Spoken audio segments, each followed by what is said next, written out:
Hey friends! I hope you all are doing great and curious to know the tips and tricks to speed up your workflow in After Effects. So without wasting any time, let's just dive into the most common problems and their speedy workarounds.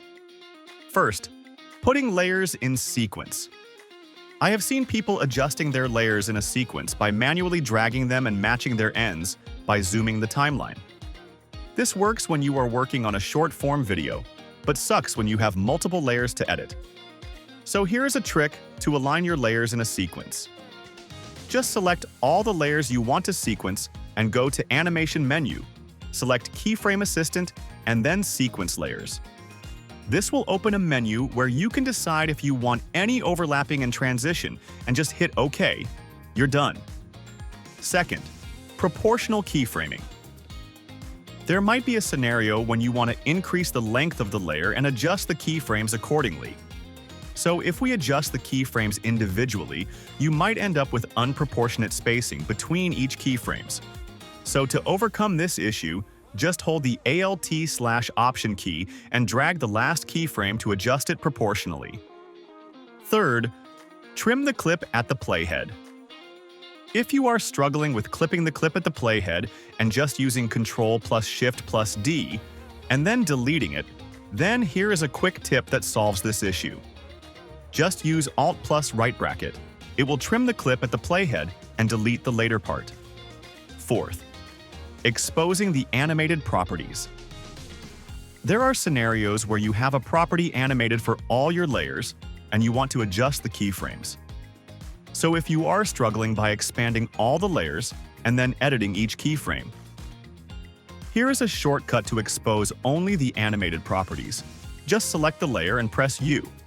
It will expose only the properties that have keyframes, so you can adjust it easily without scrolling through the layers.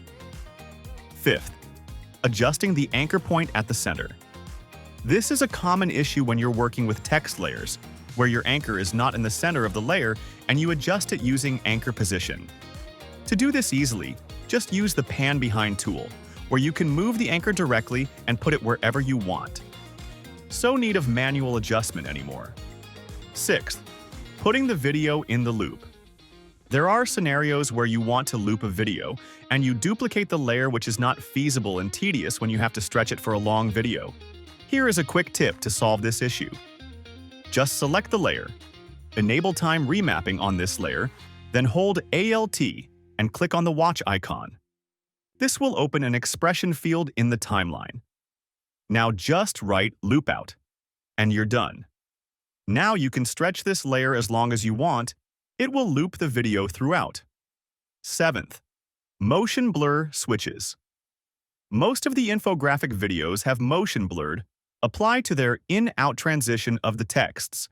And if you are applying the motion/directional blur to each and every text manually, then there is a quick way to achieve it and saves a lot of time. Just enable the motion blur switch and enable the motion blur to your desired layer. It will automatically add the motion blur to that layer whenever the text moves. Eighth, transition using the adjustment layer for fade-in, fade-out effect. One of the key features of videos is the transition, and most basic transition is fading and cross-dissolve. There are ways to achieve this, but many of us try to adjust the opacity of the layer and paste the same effect across the layers, which is not a scalable option while working on a big project. Here are two approaches to achieve this. First, you can select all the layers, go to Animation Keyframe Assistant and Sequence Layers.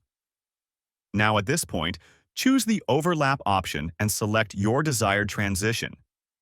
This will automatically create cross-dissolve transition for all your layers. Secondly, to achieve the fade-out effect, create a black solid on top of all the layers and adjust its opacity to create the fader effect using 3 keyframes. Now just copy and paste the keyframes on all your transition points. So guys, if you liked the video, just go and subscribe the channel, and if you want to explore more faster options of your common workflow, then drop those scenarios in the comments and we'll create a next video covering those issues. Till then, stay tuned and stay creative.